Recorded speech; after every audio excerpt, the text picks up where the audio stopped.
안녕하십니까. 파운드리시 팀 박다비입니다. 저는 오늘 캐리어 모델링에 대해서 캐리어가 무엇이고 캐리어는 어떻게 분포되어 있는지에 중점을 두고 설명을 드리겠습니다. 최대한 쉽고 간략하게 설명을 드릴 예정이니 예쁘게 봐주시면 감사하겠습니다. 더불어 제가 한 손으로는 카메라를 잡고 있고 한 손으로는 펜을 잡고 있기 때문에 조금 떨릴 수 있다는 점 유의 부탁드립니다. 먼저 캐리어에 대해서 설명을 드리도록 하겠습니다. 캐리어는 전자와 전공이 있습니다. 이들의 전하량은 마이너스와 플러스라는 점을 알고 계시면 될 것 같습니다. 유효 질량은 제가 만약에 공기 중에서 걷고 있다고 하고, 두 번째 상황은 바다에서 걷고 있다고 하면, 아니 바다에서 걷는 거 이상하죠. 바다에서 수영하고 있다고 하면은 어떤 게 더 빠를까요? 당연히 정상 평균적인 상태라면 그냥 공기 중에서 걷는 것이 조금 더 빠를 것 같습니다. 이와 같이 전자의 움직임이 진공에서와 격자에서 동일할까? 라고 물어보면 아니라는 것입니다. 격자 내에 여러 상호작용이 복잡하게 있고 이것들이 전자의 움직임에 영향을 줄 것이다. 근데 이거를 무시하고 이것을 질량 텀에 넣자. 그러니까 나는 지금 진공에 있는 거와 공기 중에 있는 거와 바다가 있는 거와 상관없이 그냥 다 진공에 있다라고 보자 라고 정의한 것이 유효 질량입니다. 두 번째로 모빌리티라는 것이 무엇인지 말씀을 드릴 건데, 사실 이게 쓰다가 모빌리티를 빼먹고 썼는데 추가해서 쓰려고 귀퉁이에 썼다는 점 죄송합니다. 네, 모빌리티는 쉽게 말하면 얼마나 빠르게 이동할 수 있냐, 내가 얼마나 이동을 편하게 할 수 있냐 라는 점에 이동에 대한 자유도라고 생각을 하시면 될 것 같습니다. 만약에 48kg의 박다빈이 있고 밥을 엄청 많이 먹은 테이크아웃 3번쯤 받은 박다빈이 있다고 합시다. 그럼 누가 더 빠르게 움직일 수 있을까요? 당연히 좀 많이 먹은 테이크아웃 3-4번 받은 그런 박다빈이 움직임이 어려울 것입니다. 움직임에 대한 자유도가 낮을 것입니다. 그에 대한 개념이 모빌리티입니다. 다음에 세 번째로 인트리식 반도체에서의 캐리어의 수에 대해서 설명을 드리도록 하겠습니다. 인트리식 반도체는 그냥 도핑을 안 한 반도체입니다. 그냥 생 반도체예요. 근데 이것은 상온에서도 에너지를 받긴 하기 때문에 그래서 전자와 전공이 조금씩은 생성이 됩니다. 그러니까 이때 이렇게 있었는데 원래 이렇게 전자와 전공이 쪼개지면서 그러면서 생기기 때문에 당연히 전자의 개수와 홀의 개수는 같을 것입니다. 이게 되게 조금 생기는데 그 이유는 얘네가 이렇게 있는 게 안정적이고 이렇게 있는 게 에너지가 더 높습니다. 에너지가 더 높으면 굳이 만들 필요가 없지만 그래도 에너지를 받으니까 만들어지는 거겠죠? 생기는 게 불안정해서 조금 생깁니다.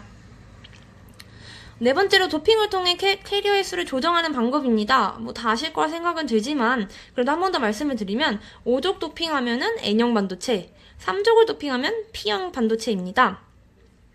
이때 도너와 억셉터라는 애들이 이렇게 레벨을 이 스테이트가 에너지 레벨이 이렇게 표현이 되는데 그 이유는 얘가 요만큼이 여기 보이시죠? 안 그려지네요. 네, 도너 전자의 결합 에너지를 요만큼을 표현합니다. 그러니까 요게 요만큼 결합을 뿡해지고 이렇게 올라갈 수 있다는 거예요, 전자가. 그것을 표현하고자 이렇게 도너 전자의 에너지를 이렇게 표현합니다. 여기가 결합 에너지요. 그 다음에 한편으로는 얘가 왜 점선이야 얘는? 이 생각을 하실 적이 있으셨을 것 같습니다. 이때 도너 전자가 쉽게 말하면 구속된 전자의 제한이 있기 때문에 이건 좀 어렵죠. 그러니까 그냥 실리콘처럼 엄청 많은 게 아니라 도너 전자가 조금씩 도핑이 되니까 도핑된 수가 적으니까 적으니까? 네, 어쨌든 그렇죠. 그렇기 때문에 실리콘에 비해서 그렇기 때문에 이렇게 표현이 이렇게 있다라고 아시면 될 것 같습니다. 억세돔도 마찬가지고 한편 그러면은 메이저 캐리어, 머저리티 캐리어는 P형 반도체가 홀이고 왜냐면 여기 있던 전자가 이렇게 움직이면서 홀이 이렇게 생길 거니까 초점이 안 맞는 것 같네요. 네, 그렇습니다. 아니야 됐습니다. 네. 홀이 이렇게 생기니까 이렇게 되는 것입니다. 하지만 N형 반도체는 반대로 일렉트론이 전자가 이렇게 움직여서 컨덕션 벤트에서 일렉트론들이 놀 것이기 때문에 머저리티 캐리어가 일렉트론이 되는 것이고 마이너리티는 반대겠죠. 마이너니까. 오케이, 이해됐습니다. 네, 제가 잘못 대답했네요. 네. 두 번째로 캐리어의 분포에 대해서 설명을 드리도록 하겠습니다. 캐리어의 분포는 교수님께서도 엄청 중요하다고 강조를 하셨으니 꼭 외워두고 가시면 좋을 것 같습니다. 캐리어의 분포는 쉽게 말하면 내가 우리 교실 1007호에 몇 명이 있냐라는 걸 알고 싶은 것입니다. 우리 교실에는 의자도 있을 것이고 사람이 얼마큼 앉아있더라. 오늘은 이만큼 결석했더라. 디바이스 피스가 어려워서 결석했더라. 이런 확률이 있을 것입니다. 이거 두 개를 결국에는 곱하면 만약에 내 의자가 30개고 근데 우리는 너무 어려워서 15명이 출티를 했어요. 그러면은 15명이 아니라 0.5가 출티를 했어요. 그럼 사람은 답에 말했지만 15명이 됩니다. 네. 그래서 이렇게 이 캐리어가 어떻게 분포되어 있는지를 표현하고자 하는 이 세 가지 분포가 있습니다. 첫 번째부터 말씀을 드리면 상태 밀도입니다. 상태 밀도란 교실 내 의자 개수, 그러니까 전자가 존재할 수 있는 집의 분포가 어떻게 되냐.